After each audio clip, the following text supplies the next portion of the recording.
Hello, everybody, and welcome to another episode of the Three Warlocks podcast. I am your host, Vega. This week is more of a SWAB. I don't know if you guys ever heard of that terminology. A TWAB is this week at Bungie. A SWAB is slow week at Bungie. So that's what we have today. We have a very slow episode going on for you guys. I have Ness with me. If you guys are joining me through YouTube, thank you so much for watching us. Leave a comment. Let us know what you guys think of the show. And as you can also hear in the background, there's no Snail with us today. Snail was unavailable, but Ness and I got the fort covered.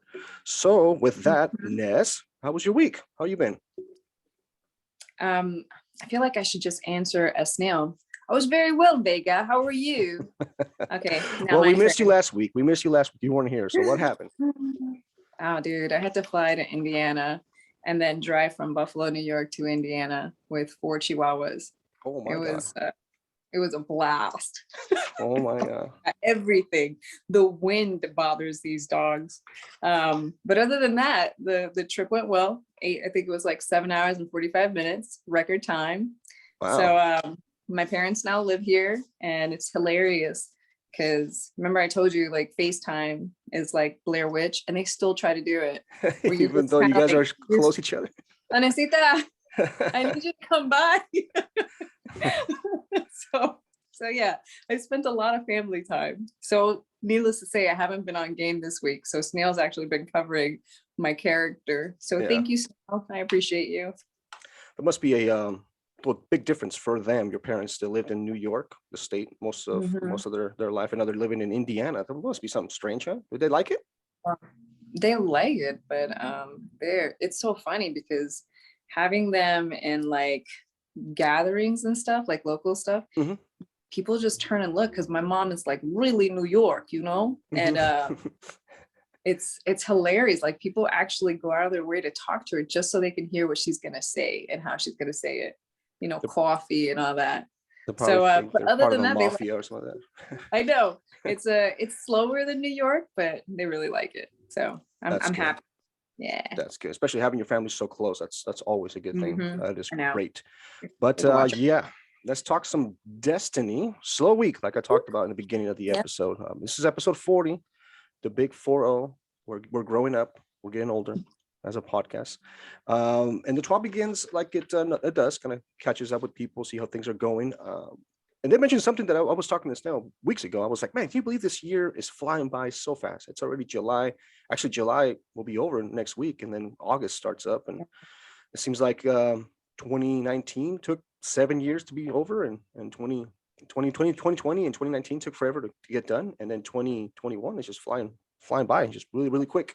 We are in the middle of the Solstice of Heroes. If you guys haven't had a chance to do that, make sure you jump in, check it out, upgrade your armor, check out the AEZ. I think next week will be the final week, and I'm guessing that TWAB might bring us next week's TWAB might bring us the last Iron Banner preview. Could possibly do that. But even though this is a slow week in Bungie, they actually dropped some news regarding some Synthstrands. So with that, I'll have Ness kind of bring out the information that they gave us.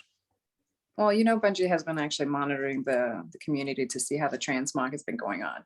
So what they've decided to do is, as you know, to get an ADA bounty, so you have to get Synthstrands. I can never pronounce that word. I know. But so what they're doing is, as of season 15, they're going to actually remove that. So it's been really tedious just to get those. So now what they're doing is Ada's bounties will actually be 10,000 glimmer. So they're removing that. They're removing that consumable period. So now you can actually get what is it? But for the transmog is the synth weave that's needed just to transmog your armor. It's going to be interesting. I think a lot of people have actually fallen off of transmog. You get a couple things that you like. There's things that you haven't unlocked that you eventually unlock, but the community, it was cool in the beginning. So I think they're trying to get more people to actually do it. But yeah, season 15, we'll see how that goes. So if you still need the synth weaves to transmog your gear, you're going to see a change. Yeah. It's very interesting because if you're a new player coming into Destiny and you get dropped on and then you realize, oh wow, the transmog is something that this game has. But then if you look through the process of unlocking armor, it's very, very confusing. I believe it was 2 to 3 different currencies to get something. This 10,000 glimmer, it's actually really good. It's a good step forward. I know the community wants transmog to be universal, free, to be a something that you just go in, everything you have unlocked, it's safe there, so forth. But Bungie's moving closely. They can probably do that right off the bat, but they can kind of tweak things here and there to get us to that point. So something to look forward to. They need to get to the point where, like the shaders, once you receive it, you can actually apply a shader completely for free. They need to get to that point with the transmog. But they're not there yet. We'll see what happens in 15. As the seasons continue, Bungie continues to make changes. We will welcome those changes.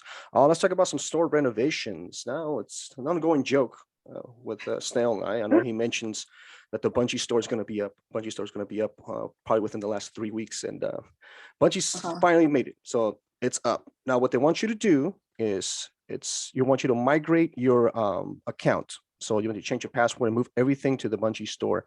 And when you do this, which is pretty neat, I'll show you guys, you will get a fancy little emblem. So that right there. So you can link up your Bungie store account to bungie.net, and whenever you do that, they'll send you a code, and this will be the new emblem called the new blue. And this will be sent to you by August 6th. So it's pretty neat. Nothing crazy. Yeah, if you get there. Sure. I know. So make sure you go to bungiestore.com. Once you go in there, then you can follow the instructions on how you can move all that information back over there. So pretty neat. I mean, whatever they give you a free emblem, I'm pretty sure some of us will take the bait and go after that. Yeah, definitely. I don't see why not. I don't see why not. We always take the bait. I know. All right, let's talk about double your fun. What that means is double rewards for Nightfalls, and that's coming next week. So this is something that we're going to be looking forward to. Those are always good. Double the golf balls, double the prisms, and double the weapons. It's going to be a mixed bag of rewards this next week coming up. It's going to be the Palindrome, the Swarm, and the Shadow Prize will be dropping, all 3 of them. So this is giving you an idea of what to expect. But they also gave us a little preview, a little hint of what to expect in Season 15. Now, normally we get the rotation of the 1, 1, 1, and 3, which we normally had. We had one new weapon, one new weapon, one new weapon, and then they dropped all 3 of the older season ones, like we did, like we are on this weekend. So by the next season, Season 15, looks like we're gonna be bringing back 2 D1 weapons. I don't know if you remember them. The Comedian and the Hothead. They're gonna give us a preview here, and it looks like it's coming to Bungie. The Comedian is a shotgun. It was a Vanguard shotgun, and then the Hothead, I think that was the one you got from doing a very large quest on Crucible. I believe that's what it was. And it looks almost identical to the, I forgot the name of that exotic. Remember that rocket launcher? I think it's called Dragon's Breath. You shot a round on the ground, and it's just like fire just stood there, stuff like that.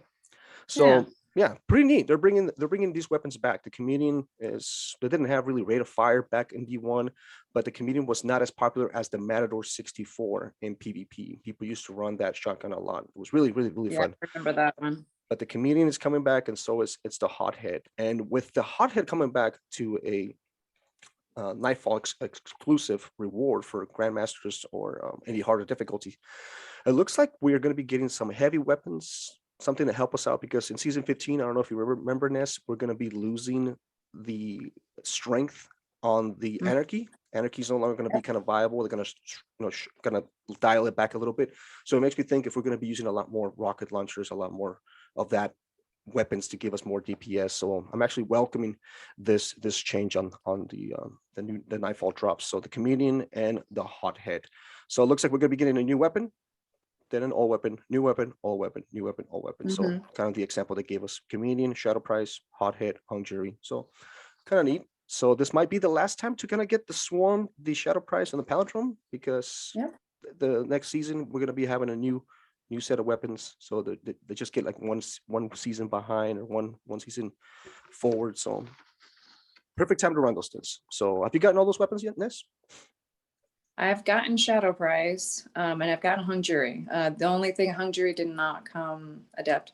So you haven't done the Adept ones.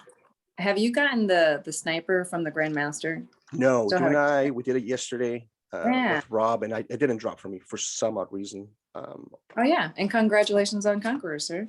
Thank you so much. Yeah, it was a lot of fun trying to get there. I probably will not try to guild it because that is more more than enough.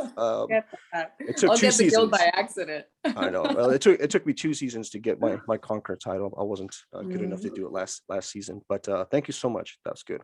So those are the news when it comes to Nightfall rewards. So let's get into tooling. What's very interesting about this thing, if you go to the SWAB, if you ever wonder what it's like to create things that allows the creators to create, Bungie has a little tab in there where you can go through and they have a newsletter about things that the engineers kind of do, things that are interesting. They're still in school. They get all their information, the stuff that they use to develop. It's a whole lot of information. If you have a little time, go in there and check it out, and it gives you an idea of all the hard work that goes behind just making like a scene, just making a piece of game armor. Yeah. I mean, it's everything that has to do with it. It's a lot of science behind it. They just don't snap their fingers and it's there. So really neat. If you guys have a chance, check out that little tab in the SWAB. It gives you a little behind the scenes on that. So all right, now let's talk about some player support things. We have to some updates to the Bungie rewards in the store. Ness, you want to talk about that? Well, as you mentioned earlier, there's a new Bungie store. So what they're saying is to get your rewards, make sure that you go to your account, create a new password, hit forget my password, create a new password, go to your account settings and link it to your Bungie.net account. You'll need to approve the Bungie Store access again. Once the accounts are linked, you'll be able to purchase any Bungie rewards from the store or redeem any codes. So good luck with that. I know that a lot of people have had issues. Personally, I actually stopped buying from the Bungie store because it takes about, I think I had ordered somebody the Thorn gun. I had ordered for Silly, and it took almost 1.5 years to get it. So wow. I order any Destiny stuff. I order from Amazon now because it just takes them too long. So that they got a new store, that's cool. But I think that their processes, their logistic processes is what needs some work. So that's the new thing. Go in there and create a new password. You're not going to test it, Ness? You're not going to order maybe a little pin or something to see how long it takes or something small? Dude, the only time that I'm going to get into that is, well, actually, I am going to get into it because I want the emblem. Damn it. They get me all the time. That's funny. You're gonna do it no matter what. I'm gonna do it. All right. Well, thank you for the information. Let's talk about the update 3.2.1.2. Yes. Yeah. So it was released earlier on Thursday. So Solstice package and fragments are no longer going to be removed from player inventories. The Luda emblem, as I like to call it, which is the Ludomaniacal emblem, is now going to unlock once you reset your infamy 3 times. Dreaming City weapons are now going to also drop again. Yeah, we're really excited about that. I know. And then Fellstrike Tramp is now unlocked for all players. So this kind of leads me to known issues. There's a couple aesthetic known issues that I'm not really going to mention. But these are kind of gameplay ones that I think people are kind of concerned about. So these are the issues as of right now that they've heard in the help forum.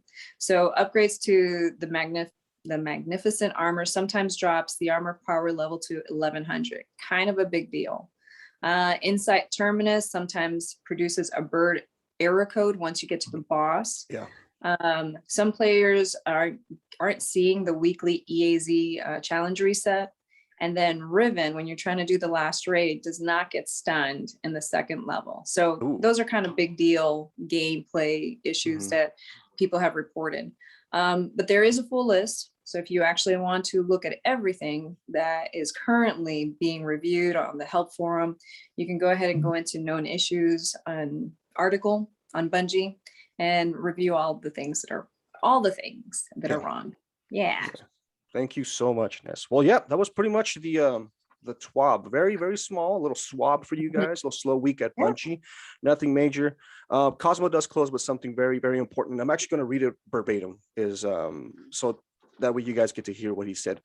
So yesterday evening, this is Cosmo talking. Yesterday evening, news broke about yet another example of systematic harassment within our industry. We believe the women, POC, and underrepresented communities, when they come forward with reports of abuse or harassment, we are committed to doing everything in our power to combat systemic harassment, sexism, abuse, and inequality. If you guys don't know what Cosmo was talking about, the news broke out. There was some sort of harassment and sexual harassment or some sexism going on with the company and Activision. Activision got blamed for that. I believe the city of California is suing them for the kind of bad work environment. So this is what Cosmo was alluding to. Bungie has always been a company that kind of steps in front of any kind of social event, anything issues, anything that happens. Bungie's always been pretty good about that, which makes me think I cannot assume why they probably left Activision. Maybe they saw things that they didn't like from them, and then they kind of stepped around. A lot of people don't know that Bungie left Activision. People kind of see the other way around, that Activision dissolved their contract and kind of kicked them out. But there's a good possibility that maybe Bungie kind of knew some things or was aware of some things and decided to kind of distance themselves from that. And kudos to Bungie for stepping through and supporting those not underrepresented people like Cosmo's talking about. And couldn't be any more happy for the company like this to do something like this. It must be really awesome for the people that work for this company to be represented by their company like this. So that's pretty much the news. That's the way Cosmo ended the SWAB. It was a very somber way to end it, but he was kind of bringing attention to what was going on, and he knows what's happening, and they're aware of it, and then they're going to do everything they can to support the victims or anybody in that situation. Kind of interesting, huh? Yeah, it is actually. I actually had a message from somebody. I forget. I think we were doing trials, and I'm not good at trials, and when someone is flawless and everything like that, I try to kind of take an approach of survival. So I'm hiding behind walls, I'm ducking, I'm doing all the things, right? So he actually sent me a message afterwards and said something about, oh, you support Black Lives Matter? That's old. No one's talking about that anymore. And that was just mind fucking blowing. And this is you, Enoch, because I saved it and I sent it. It's just ridiculous that somebody would say that to a complete stranger. I'm part Black and I happen to be a woman. Can't you not realize that you are actually talking to people you don't know, don't know their situation. And a lot of these kids they're kids. Like you could be talking to a 10-year-old who doesn't know anything about anything and basically putting a bad seed, So that kind of part of the community I completely don't respect. The other part that are actually on board with diversity and looking out for each other, completely love. But it's an issue. It's definitely an issue. I mean, any community that we have, any gaming community, is probably not going to get rid of those trolls, those people that want to start things up. It's good to see that Bungie, whenever they see something like that, they kind of jump on it. If somebody's harassing or being disrespectful, they tend to do the ban hammer. It's a joke. It's an ongoing joke going around. The Bungie bans people who are like that, but they can't ban cheaters, which is hilarious. I know. Damn trials. But they seem to be doing a very good job when it comes to that. No community is perfect, but priorities, cheaters, discrimination. I get it. No community is perfect, and Bungie is trying to do the best they can with what they have. So that was pretty much the episode, guys. Thank you so much for joining us, everybody watching us on YouTube. What are you doing? I managed to find the weirdest lore in honor of Snail. But Snail says he's going to return next week with his lore. Are you going to represent Snail this weekend? I'm going to represent Snail in this one. I have lore. You know what? Okay. I digress. Let me turn back. Let's welcome to Lore Corner with Ness. Ness, take it away. Hello. Oh, he's going to hate me for that. Okay, so because Snail's not here, I was like, you know what? The Lore Corner needs something. And by golly, I'm going to find it. So I came across this really weird lore about Diddy and Marcus Wren. So Diddy is actually his ghost. So they survived the Taken War. Was it the Taken War? The Red War. And it was one of those wars. They survived it. It was the fall of the last city, and they survived it from the Cabal. So several months after they survived this war, apparently Marcus was bored, and Diddy wrote a 4.5-act play entitled Oryx the Nightmare Daddy. One brave ghost versus the death from outer space, which sounds amazing. So this production was actually put up by the Ghost Community Theater. Dude, they have a Ghost Community Theater. Where's Rob? Rob loves theater. So this was based on the war of the Taken War, based on the events of the Taken War. Diddy played the role of the young wolf, while Marcus played their ghost. The rest of the cast was Enox as Oryx, Pixie as Halak, and a sweeper bot as Anuk, and Enox Ghost as the Shade of Crota. So I thought that was hilarious. So as you can imagine, according to this lore, the ghosts and the guardians were completely offended by this whole show. Zavala thought it was disrespectful, and with paper mache, they did most of the stuff, I guess. But Lord Shax, though he admired the enthusiasm and was like, and found the show odd, he found it more odd that it was sexually charged.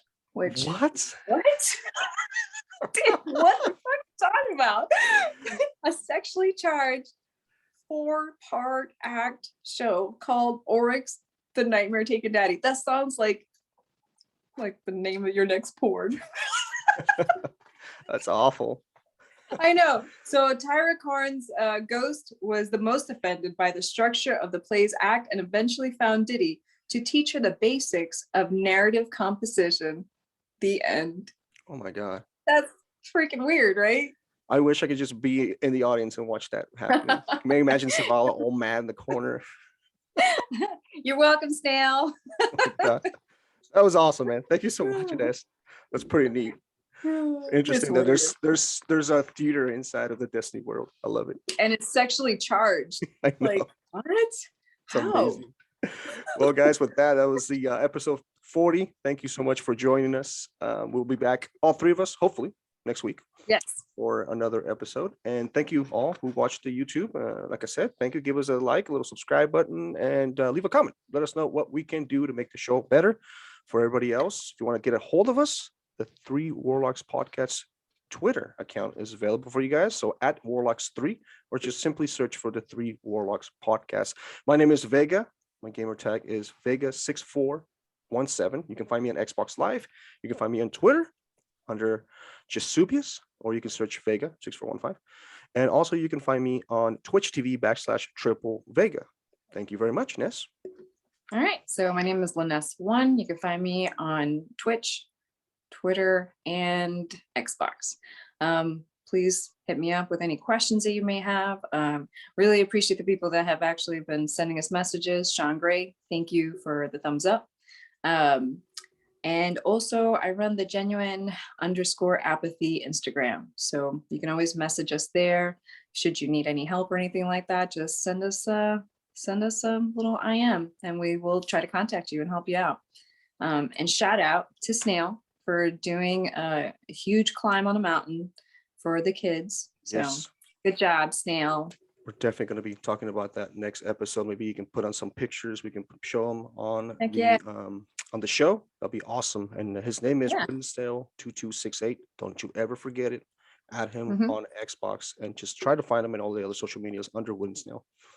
Yep. Awesome, guys. Thank you so much, Ness, for joining me. Thank you so much, Vega, for being here. Yay. And that was the show. Yes. All right, guys. We close it out every day by saying, eyes up, Guardians. And always remember, when in Rome. See you guys next week. And something about a cat.